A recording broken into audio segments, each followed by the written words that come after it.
Türkiye'nin 16 Nisan'da yeni yönetim sistemine geçme kararı vereceği bir dönemde Samsun'a yine büyük görevler düşüyor.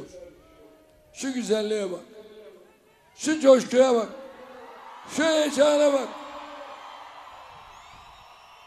10 Ağustos 2014 seçimlerinde %66 ile Türkiye'nin doğrudan ilk Cumhurbaşkanını bu kardeşinizi seçerek göreve getirdiniz. Bu defa Cumhurbaşkanlığı hükümet sistemi için oy vereceksiniz.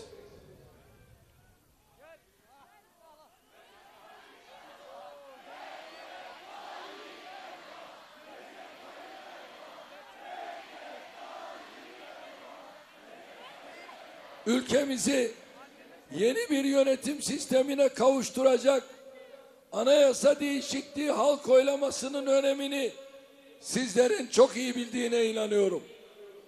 Biz bu ülkeyi, bu milleti ölümüne sevdik. Bu sevginin önünde hapishane demirleri bile duramadı. Bu sevdanın önünde nice tuzaklar, nice çelme takmalar, nice arkadan hançerlemeler duramadı. Bu aşktan bizi tankıyla, topuyla, darbeciler dahi vazgeçiremedi. Hani Avrupa'daki gösterilerde pankartlara resmimizi koyup kafamıza silah dayıyorlar ya.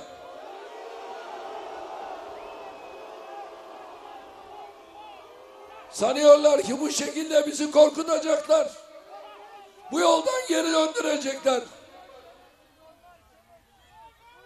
15 Temmuz'da F-16'larla, savaş helikopterleriyle bizi yolumuzdan döndüremediler.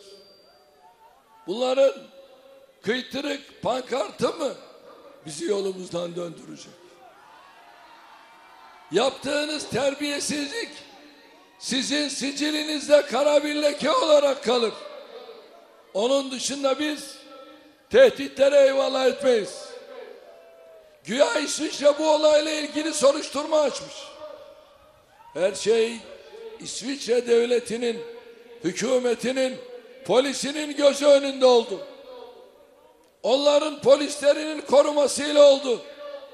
Bu gösteri Alp Dağları'nın tepelerinde değil, İsviçre parlamentosunun önünde oldu. Geçin bunları, geçin. Siz kimi aldatıyorsunuz? Eğer samimiyetinizi ispat etmek istiyorsanız, ülkenizdeki teröristleri derdest edip kapının önüne koyarsınız, işte o zaman bizim gözümüzde ibra olursunuz. Caddelerinizde teröristler diz boyu dolaşıyor. Almanya öyle, Belçika öyle, Hollanda öyle.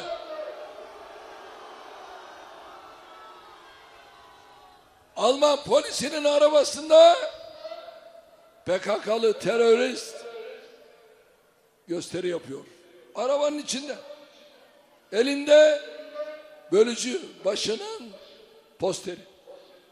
Ya bunların hepsi elimizde. Biz bunların ne olduğunu biliyoruz. Kardeşlerim, şimdi buradan tüm vatandaşlarıma sesleniyorum. 16 Nisan'da sandık başına gittiğinizde neye evet, neye hayır dediğinizi çok iyi bilmenizi istiyorum. Yurt dışındaki vatandaşlarımız dün itibariyle oy vermeye başladılar. Onlardan da aynı şekilde tercihlerini bilinçli bir şekilde yapmalarını bekliyorum. Öyle 18 maddelik anayasa değişikliği için 180 maddelik yalan uyduranlara bakmayın. Önce açın, 18 maddeyi bir okuyun. Bu sabah gelirken Evet, çadırının kurulduğu bir yere uğradım. Kendi semtimde. Yanında da hayır çadırı vardı. Evet, çadırındakilerle görüştüm.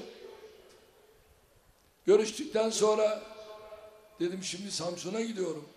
Bir de hayır çadırına da uğrayayım. Oraya da uğradım. Ve 14 sene önce bunlar var mıydı? Ama şimdi bunlar var. Ve maalesef tabii bakıyorsunuz o zaman Sayın Kılıçdaroğlu'nun kendisi Alevi. İşte bir siyasi partinin başında.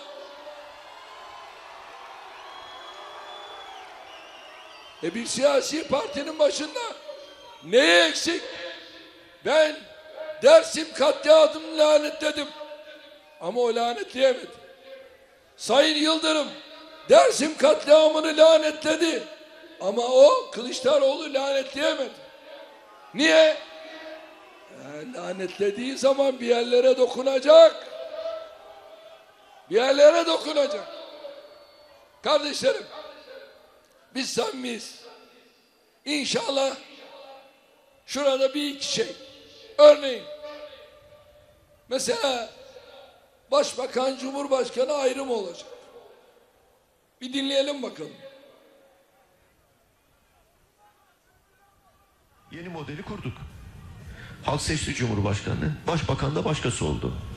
Cumhurbaşkanı başka bir partinin genel başkanı, Başbakan da başka bir partinin genel başkanı. Asıl kavga o zaman çıkacak. Asıl onu düşünmemiz lazım. Cumhurbaşkanı tarafsız olursa Başbakan onun tarafsızlığına saygı göstererek onun uyarılarını dikkate alır. Ama Cumhurbaşkanı taraf olursa Başbakan da başka bir partinin genel başkanı, Cumhurbaşkanı başka bir partinin genel başkanı. Asıl kavga o zaman çıkacak. Niye bunu söylemiyorlar millete? Neden bu anlatılmıyor millete?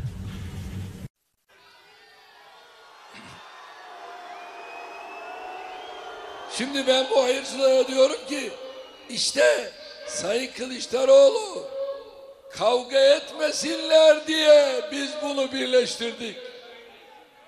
Ama dersini çalışmadın. Okumadın bu maddeleri. Böyle bir şey artık yok. Sadece Cumhurbaşkanı var.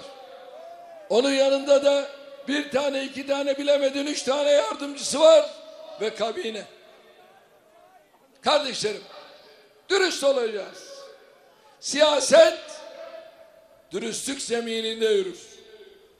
Eğer dürüst olmazsanız sürekli duvara çarparsınız. Ve anayasa değişikliğinin özünün Cumhurbaşkanıyla Başbakanlığın birleştirilmesinden ibaret olduğunu göreceksiniz.